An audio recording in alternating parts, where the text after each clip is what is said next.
Une exposition qui me tient à cœur parce que l'espace Bellegarde est un très très bel endroit et j'avais envie depuis très longtemps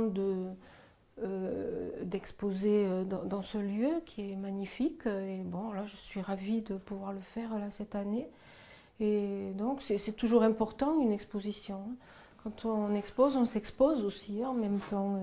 Et donc là, cette fois, j'ai fait un travail spécifique pour Bellegarde. Bon, après, c'est toujours, hein, on n'est jamais trop sûr à 100% évidemment. Il y a toujours une inquiétude forcément avant une exposition. Mais là, j'ai renouvelé tout un travail parce que j'avais déjà fait une exposition il n'y a pas si longtemps que ça, en septembre-octobre 2011. Et donc là, il était à Toulouse d'ailleurs, cette exposition de 2011. Donc là, il était impossible de présenter les mêmes choses, évidemment.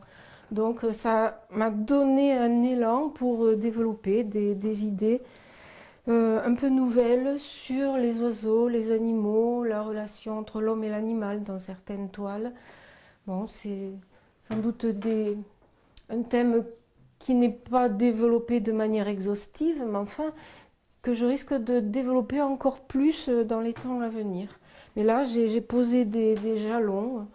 Alors il y a essentiellement des oiseaux, parce que bon, j'aime beaucoup les oiseaux.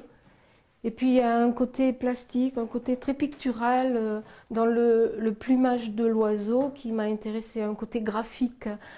Et, parce que évidemment, moi, je ne cherche pas à faire une peinture naturaliste, mais en même temps, j'ai envie qu'on reconnaisse que ce sont des oiseaux. Là, en l'occurrence, c'est plutôt des rapaces. Alors, pourquoi des rapaces je crois aussi à une question de plumage. C'est parce qu'au départ, rien ne me prédestinait à être peintre, ni dans ma famille, ni dans mon parcours scolaire. Et, mais ça a été des histoires de rencontres, des compagnons que j'ai eus qui m'ont incité à, à développer un apprentissage. Et je suis allée il y a longtemps aux ateliers du soir des Beaux-Arts à Toulouse. Et puis ensuite, petit à petit. Et puis il y a eu une étape très importante aussi dans mon parcours, c'est que je suis entrée à une époque dans l'atelier de Christian Schmitt. Et c'est quelqu'un qui a été très connu à Toulouse. Il a fait beaucoup de choses. Il était prof aux Beaux-Arts, il était peintre lui-même, directeur de théâtre. Enfin, un homme d'une grande richesse intellectuelle, une grande richesse intérieure. Et c'est vraiment lui qui a été déclencheur, quoi, qui m'a amené à peindre. Ben, c'est-à-dire que en parallèle au travail de peinture, j'ai toujours maintenu une pratique du dessin du nu, du dessin du corps humain. Et à partir de modèles, ce sont des amis qui posent en général. Alors, bien sûr, je suis toujours à la recherche d'une écriture pas trop conventionnelle, plutôt pas académique en tout cas, toujours à la recherche de, de choses qui peuvent déstabiliser un peu le regard, rompre avec les habitudes gestuelles. Là, j'en ai toute une petite série sur des corps avec des animaux. Euh, ça me permet, moi qui suis très lente dans la peinture, ça me permet d'avoir une rapidité d'exécution, peut-être plus de spontanéité, parce que bon, dans ma peinture, j'ai tendance à beaucoup réfléchir, peut-être un peu trop parfois. Et tandis que là, je suis obligée d'aller vite. Alors, il y a beaucoup de déchets, de choses que je ne garde pas, mais un peu à la manière d'un photographe qui sélectionnerait après coup. Bon, là, c'est peut-être un peu plus classique comme dessin. Euh, là, cette série où je fais cette recherche de la relation entre l'homme et l'animal, c'est plutôt des idées qui sont posées, mais qui peuvent être abouties en soi en tant que dessin. Parce que c'est déjà peint aussi, c'est pas du pur dessin. Il y a de la couleur, il y a du fond, il y a de la matière. Donc, j'en ai énormément d'ailleurs. Je ferai une sélection pour l'exposition.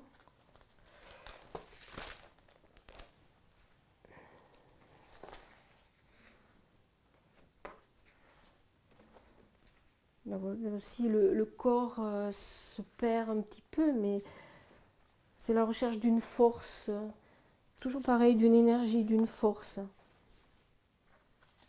plus que de la beauté elle-même. Enfin, je parle de beauté. C'est toujours difficile de parler de la beauté. Bien que, tiens, ça me fait penser à François Cheng qui donnait une très bonne définition de la beauté, je trouve. Il disait la beauté, c'est l'élan de l'être vers la beauté et le renouvellement de cet élan. Voilà, moi c'est une définition qui m'avait bien plu.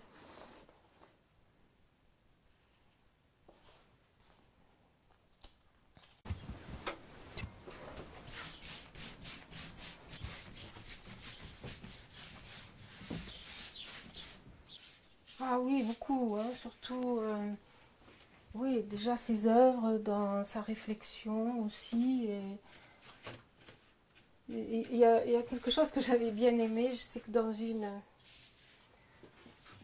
lettre à Émile Bernard en 1905, il avait écrit je vous dois la vérité en peinture, toute la vérité, et je vous la dirai. Alors moi quand j'avais lu ça, ça m'avait intéressé. Je me suis dit tiens, voyons jusqu'où enfin, quelle est cette vérité dont parle Cézanne. Mais enfin très vite, entre ses écrits, son travail, son cheminement, j'ai bien compris que cette vérité c'était un cheminement quoi. C'était le cheminement, l'authenticité du cheminement. D'ailleurs, Cézanne, il a écrit également la, la peinture, c'est une méditation, le pinceau à la main. Moi, ça me va assez, ça. Mais bon, là, c'est que c'est toujours difficile d'avancer à certains moments. On travaille avec les mains aussi. Parfois, après, je me rends compte que j'ai trop voulu préserver un certain endroit et que c'est pas bon. Et alors, du coup, j'efface tout, je recouvre tout de blanc et hop, ça repart. Et c'est comme ça que j'ai des couches successives euh, qui se voient. On voit, ben, même s'il n'y a pas de grande épaisseur, il y a toujours des choses de dessous qui restent parce que je dois tout recommencer régulièrement parce que ça va pas. Là, il y a une certaine délicatesse là qui m'intéresse assez, mais s'il faut tout ça, ça va partir. Ça, ça fonctionnera pas peut-être et du coup j'enlèverai tout et tout deviendra très noir. Pour l'instant c'est très blanc. C'est comme ça quoi. C'est un peu épuisant mais je crois que tout le monde travaille plus ou moins comme ça quoi. Si on veut avancer, il n'y a pas trop d'autres moyens. Voilà.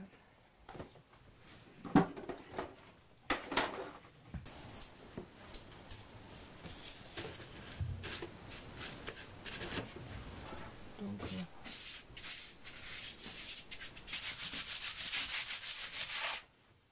mais bon, toujours pareil, c'est une question de dosage.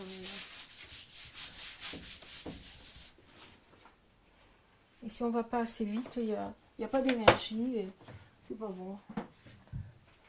Mais ça peut être très mauvais avec beaucoup d'énergie aussi. C'est pour ça qu'il n'y a pas de règle.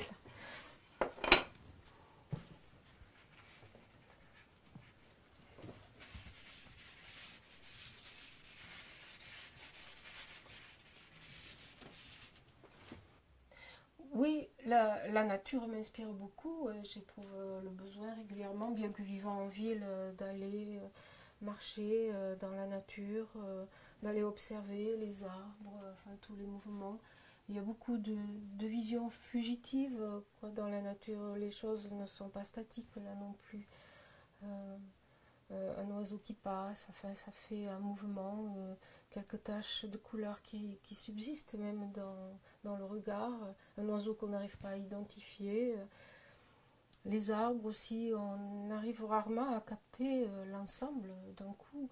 Et donc j'aime bien aussi faire des dessins d'arbres, mais laisser courir le crayon ou le feutre sur la ligne des arbres et ne pas trop regarder ce que je fais, mais ne pas perdre de vue.